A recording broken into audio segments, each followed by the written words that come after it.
In the case of the famous A+, the investigation is still ongoing, and there are talks with him with respect to the role that he will play, either in respect of providing evidence against those who try to do what is alleged to have been done, or if at the end of the day no agreement is reached, then maybe he will have to stand trial. That is where we are with respect. So the investigations are ongoing. We haven't concluded with him yet. The investigators were supposed to go to Parliament and do the interrogation in Parliament. And at the last time that they made a request, they could not do the interrogation. Now, so that's a response to the question I asked about this identity of the MPOs alleged to have been paid. Now we know said to be A+, Kwame Asare, and then he gives that detail of what the Attorney General is doing in that regard. How do you react to this?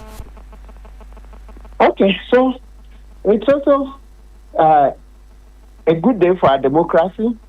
That our democracy has been moved a notch higher in terms of its ability to hold persons in public office accountable.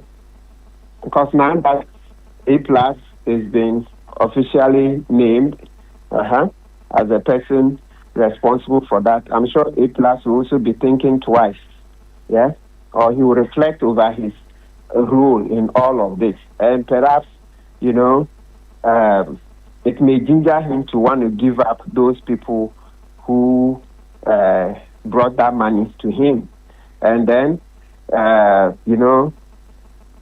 himself, as I said, he would also reflect to see that, well, he has barely served even 1 year in Parliament, and this is what he's been what they call caught up in.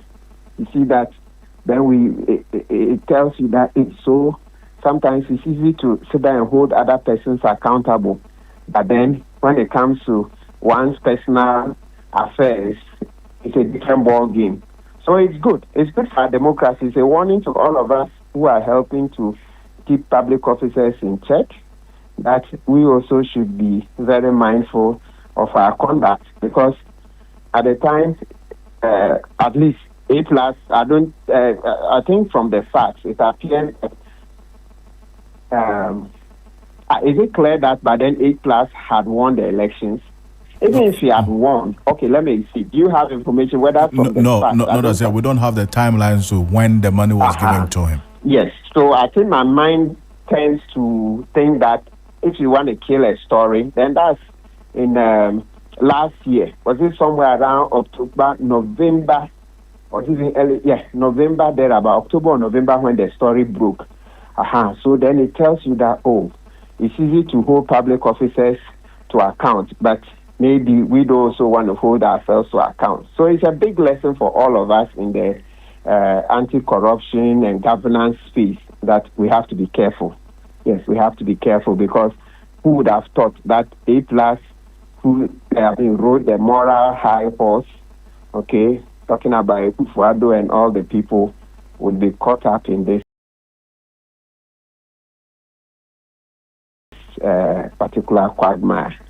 So it's a lesson to all of us. 12 individuals, including high-ranking current and former staff of the National Service Authority, have been implicated in a 548 million cedis ghost name scandal undertaken by the National Intelligence Bureau and the Office of the Attorney General.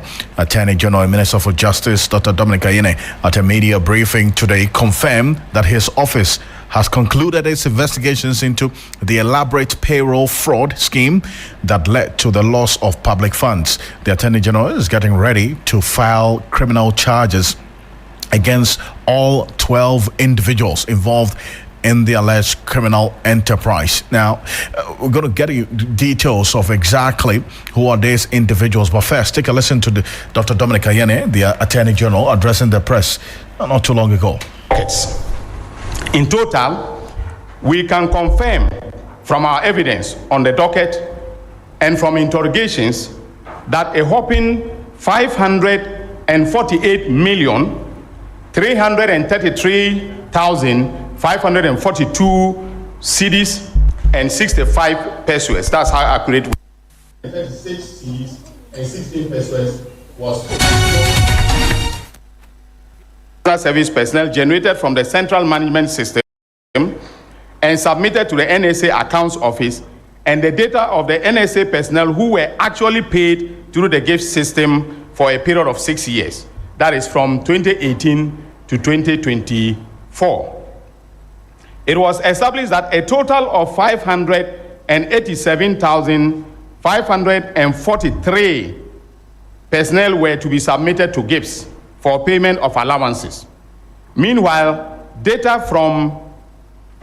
from gifts showed that a total of 650,165 personnel were paid, indicating that 63,672 constituted ghost names. These consisted of the following categories of personnel. That is, national service personnel who were blocked on the CMS system during the registration process. Then national service personnel numbers that exist in the payment records but do not exist on the central management system. And then, of course, NSA or national service volunteers, and then some management staff and marketplace vendors. Fellow countrymen and women, our investigators additionally established that some of the ghost names were added to the list submitted by vendors, representing the number of service personnel to whom they had supplied items or provided loan facilities, allegedly. When these vendors eventually received the payments, the directors and staff would then contact the vendors whose accounts had received payments, meet with them, and collect the additional money that had been added to the vendors' payments. For instance, we have conclusively established that after collecting these funds, some of the suspects, such as Gezi, Nyako, and Othing, handed them over to suspect Osei Asibe Entry in cash, and on some occasions deposited the cash into his bank account. Osei Asibe was the chief executive, the director general of the National Service Authority. Some directors, such as Gyamfi Owari Mensah, created and executed a meticulously detailed plan using NSP, National Service Personnel allowances as security to obtain a loan of 30,698,218 cedis, 69 pesos, from the Agricultural Development Bank, ADB, at an interest rate of 23%. She achieved these results by using other people's information to register a company called Blocks of Life Consult without their knowledge or permission. Subsequently, she presented Blocks of Life Consult through and in the person of Akwesi Ofori Menta to an official of the Agricultural Development Bank, and enlisting her husband, Mr. Peter Mensah, a lawyer, to act as one of the directors or representative of the said company. She told ADB that the company specialized in supplying home appliances to national service personnel and proposed that ADB finance the company to enable it to supply these items on hire purchase basis to the service personnel, with the NSA being responsible for handling deductions and repayments. During the period, Gyamfi was the acting director, Gyamfi Owari Mensah was the acting director of the authority. However, on the marketplace of the authority, there was no indication that Blocks of Life was a registered vendor. Within 2 service years, suspect Gyamfi Owari Mensah used a total of 9,934 ghost names to misappropriate the aforementioned funds. Investigation further established that after ADB transferred the funds into the account of the company, she subsequently transferred the funds into 4 different company accounts with the names of Amiacom, Scaffold, Otchere, and Aristo Logistics and Trading. It was further established that suspect Gyamfi is a director of Amiacom, and Scaffold Company Limited belongs to suspect Abraham Gezi. that between 3rd March 2023 and 24th May 2024, suspect Gyamfi transferred 22,925,518 Ghana cedis and 69 pesos to Aremeyaw, 1 million Ghana cedis to Scaffold, 1,572,000 Ghana cedis to otchere, and 5,200,000 Ghana cedis to Aristo Logistics and Training. We have this on record. We have all the bank details. We have everything, in the docket. Investigations, however, established that Aremeyaw, from 2017 until April 2024, and Idrisu Ibn Abubakar, April 2024 to December 2024, were responsible for preparing and transmitting NSP payroll data to GIPS for payment of allowances with the approval of the former NSA Director General, Mustafa Yusuf, who is now an MP, Gyamfi Oware Abuaje, acting from February 2021 to September 2021, and Osea Sibe Enchwe, September 2021 to January 2025. Without their explicit authority, nothing was possible. In other words, all these transfers could not have taken place without the authorization of the chief executive officers and or the Director General, depending on the nomenclature that was used to describe their roles. That's the Attorney General, Minister for Justice, Dr. Dominic Ayine. They're giving some very, very interesting and rather concerning detail of the investigations into this National Service ghost name scandal. Now, Martin Pebo is private legal practitioner, has been monitoring this quite closely and is joining us on the telephone. Counsel, good evening. Thank you for joining us. Yes, good evening. It's what I can say. Is this one of the cases that was captured in the oral preparatory team's report, the National Service ghost name scandal? Yes, absolutely. Yes. It's actually, at a point, the case was already made public. I think they had gone to OSP. But, with subsequent,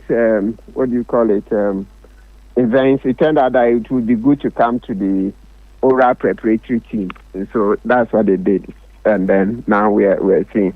So meaning that they are largely corruption, non-corruption, causing financial loss, etc. That's how come it's appropriate for the Attorney General to deal with those. And hearing the detail today at that press briefing by the Attorney General, suspect Gyamfi Oware Mensah used the NSS data as collateral for some over 30 million loan from the ADB, and subsequently transferred it to other companies that had been established in this entire, what the Attorney General described as a criminal enterprise, essentially. And then also 8.2 million cedis paid into an Iswich account belonging to the former NSA boss Osea Sibe Enchi. And then also beyond that, Mustafa Yusuf, who became the Youth and Sports Minister, served as a Director General at some point, and Gyamfi Oware Mensah and 10 other persons as well who are going to be prosecuted. And then we getting to know as well the details of how all of this played out, this entire scheme that cost the nation, from what we've been told today, over 548 million cedis. How does all of this detail you had today strike you? Yeah, so with the details, my first thought was that, so it's good we really change government, right? It's good we booted out the NPP. Because you wouldn't have had an NPP government investigating itself the manner in which Dr. Ayine and his friends are doing. No, it wouldn't have happened. It would have been a cover-up. And at least, I have the case of the Aqua Africa contract, the ones which the Adapa entered into without the Attorney General's opinion, etc. As an empirical example to buttress my point, when the Attorney General's attention was drawn to how we had lost money because the Adapa paid money contrary to the rules, etc., through the community Water and Sanitation Agency, Attorney General just said, oh, they should recover the money. The Attorney General didn't reveal to us, that's Godfrey Dami, for accountability purposes, etc. So this National Service Authority scandal, it would similarly have been swept under the carpet. You report, but you won't get any results. It's just like the Kisi Agyapong case. You remember last week you played a tape where Kisi Agyapong said Mr. Raymond Acha has come for the file on Kisi Agyapong to go and continue investigations. And Kisi Agyapong himself said that you see how a different leader has decided to continue. But Tiwa Addo teamed up with Godfrey Dami to say, oh, they cannot do money laundering investigations because there's no predicate offense, etc. So it just tells you that, I mean, it's good we just booted out the NPP. That's the first thing, to help get better governance, because all of these cases were just going to be kept under the wraps. Yes, that's the main point. As for, yes, dissipation of public funds, yes, that's the second point. But it's actually also embedded in the first point, that wouldn't have had accountability, but for the change in the government. So the second point is that there's a good opportunity for us to recover a lot of the money. Of course, naturally, you can't recover all, but we'll get a lot of it. So it's exciting. I remember how Dr. Ayene said the money that is recovered can be used to help do the expressway from Accra to Kumasi, to make the journey faster, etc. We need incubators for babies, more facilities in the hospitals, etc. So it's exciting. That somebody even said, oh, the nurses strike. When we recover some of the money, it can be used to pay their allowances, the grievances that they have. So it's all very exciting. But you look at the charges as well, and I asked the question specifically of you recall the Attorney General himself saying a member of Parliament was allegedly paid to, as it were, bury this story in the media. Today, I asked that question for an update on what has become of that particular part of the investigation. This is the response that the Attorney General gave to that particular question that I asked.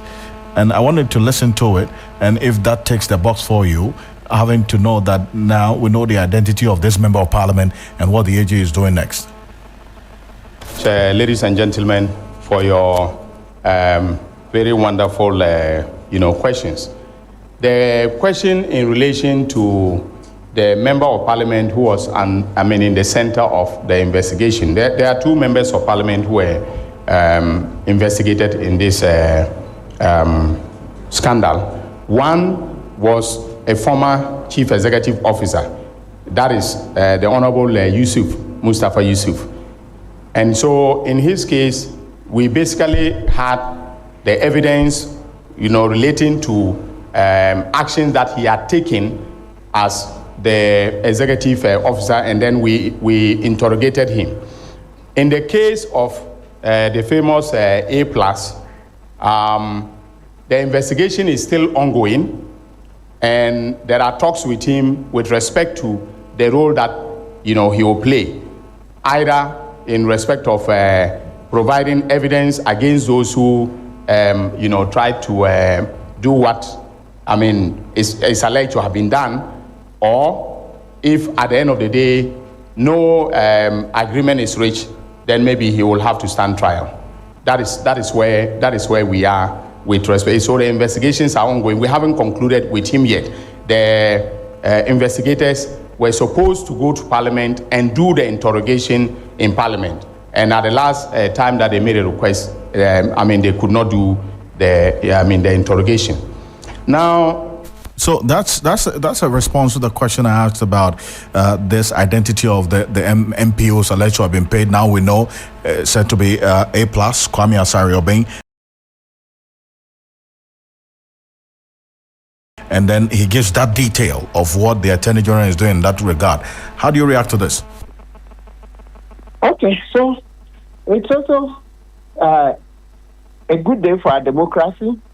Yes, our democracy has been moved a notch higher in terms of its ability to hold persons in public office accountable. Because now that A+ is being officially named as a person responsible for that, I'm sure A+ will also be thinking twice, yeah, or he will reflect over his role in all of this, and perhaps, you know, it may ginger him to want to give up those people who brought that money to him, and then, you know, A+ himself, yes, as I said, he would also reflect to see that, well, he has barely served even 1 year in Parliament, and this is what he's been what they call caught up in. You see that, then it tells you that it's so, sometimes it's easy to sit there and hold other persons accountable, but then when it comes to one's personal affairs, it's a different ball game. So it's good. It's good for our democracy. It's a warning to all of us who are helping to keep public officers in check, that we also should be very mindful of our conduct, because at the time, at least A+, I think from the facts, it appears, is it clear that by then A+ had won the elections? Even if he had won, okay, let me see. Do you have information whether from the facts? We don't have the timelines to when the money was given to him. Yes, so I think my mind tends to think that if you want to kill a story, then that's in last year. Was it somewhere around October, November, or even early? Yeah, November, there about October or November when the story broke. So then it tells you that, oh, it's easy to hold public officers to account, but maybe we do also want to hold ourselves to account. So it's a big lesson for all of us in the anti-corruption and governance space, that we have to be careful.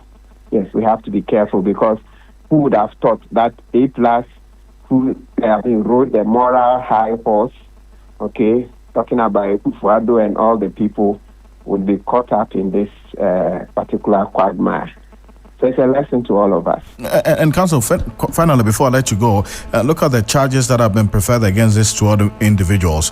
And I'll find out your thoughts on this. Stealing, contrary to Section 12641, conspiracy to steal, willfully causing financial loss to the state, and using public office for profit, conspiracy to commit money laundering, and money laundering. How does this strike you? Yeah, so those are very serious offenses, Very serious. Don't joke. Look, when you look at stealing, stealing, it goes with a maximum of 25 years. That's a maximum term. Yeah, so depending on the quantum involved, you know, each person, it's very serious. Stealing is a second-degree felony. That's extremely serious. It's scary. I just hope that, well, if the people involved, you know, really accept that everything Dr. Ayine said is true, then they may want to do plea bargain to be able to reduce their sentences. Because if you argue this case in court, you know, if you went through a full trial, usually the sentence will be far higher than if the accused did a plea bargain. Yes. So it's really scary. To be honest with you, it's scary. Because as I said, stealing is the highest. It goes with up to 25 years.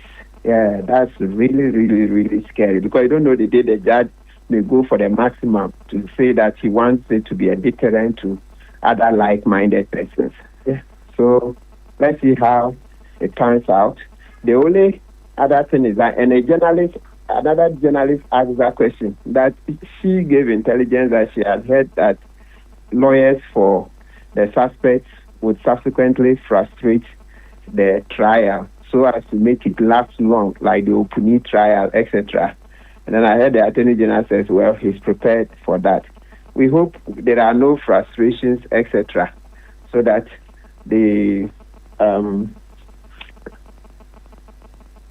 recoveries and the trials can come to an end quickly, so so that we can get some money into the public purse to help with our developmental activities. And also the closure of the cases would then finally would send final messages to people that, hey, we all need to be careful, because, you know, sometimes for as long as there's not been any convictions yet, you know, we would still say all these people are innocent until proven guilty. That's Article 19 Clause 2.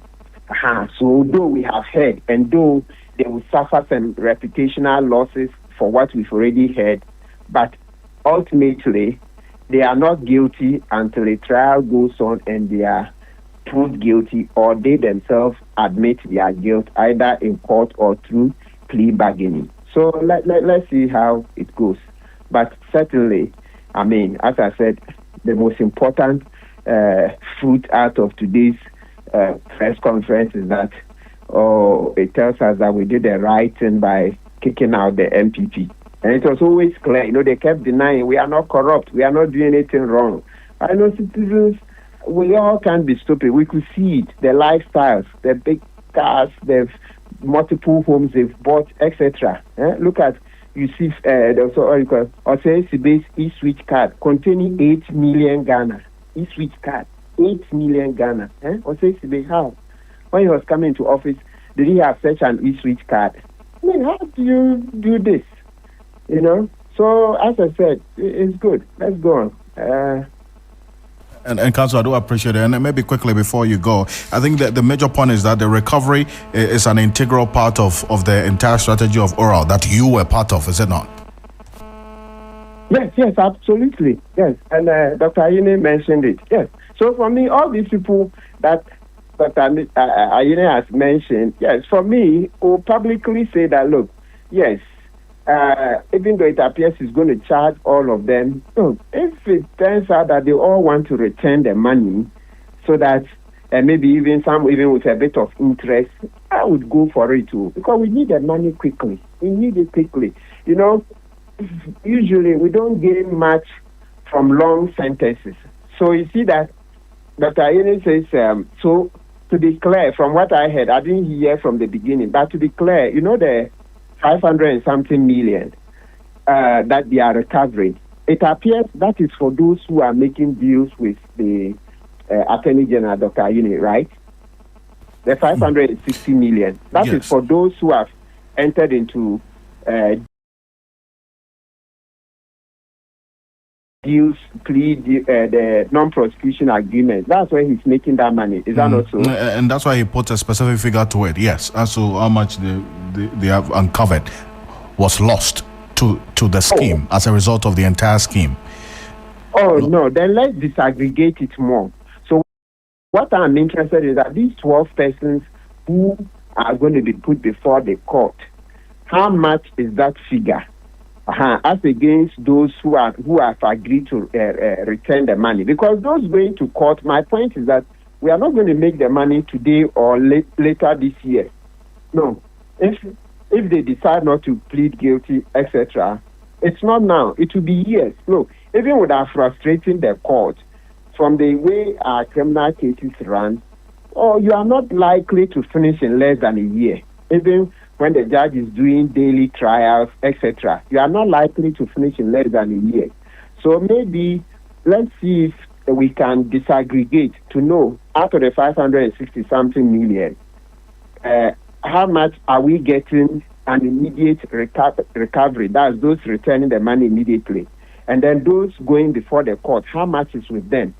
Those going before the court also want to return their money. I think Dr. Ayine should accept, because I think I heard a part of it where he said some people wanted to do a deal, but he wasn't in favor. Yes, because of the role. No, the role they played. I think that, you see, there are many more cases. So sometimes we need to accept, so that we can accept money into the public kitty and move on.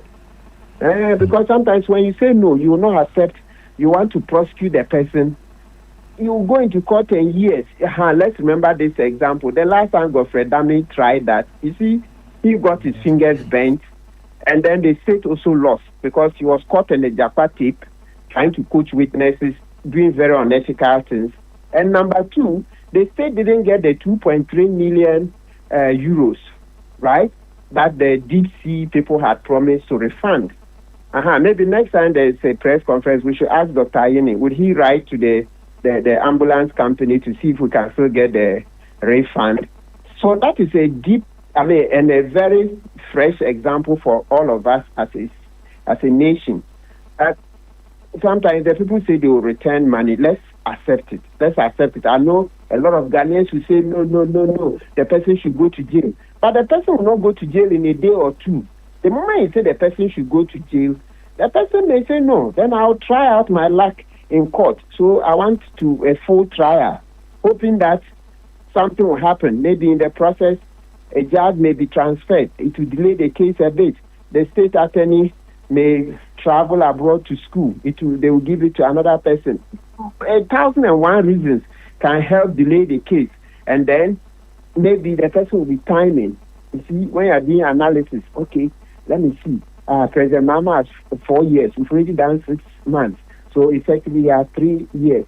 Maybe the next NDC leader, these people will begin to look for him and be in his good books so that when he comes, you say, oh, no, stop this trial. Sure. It's a complex, So when somebody offers money, we should take it.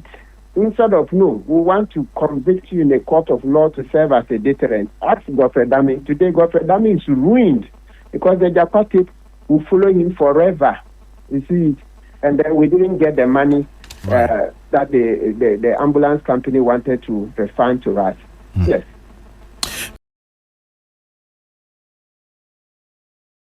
Council, appreciate your time on this, and I know we're going to be engaging more on this in the coming days. Thank you so much. Martin Pebo is a member of the Operation Recover All Loot preparatory team. They've rounded up their work, submitted the report to the president that has been forwarded to the Attorney General, and one of the cases in the oral report is this National Service Authority ghost name Scándal, which the Attorney General gave some detail, an update on, very, very important update on, and then also what the way forward is after they have rounded up their investigations in collaboration with the National Intelligence Bureau. Pesos into his account from 2021 to 2024.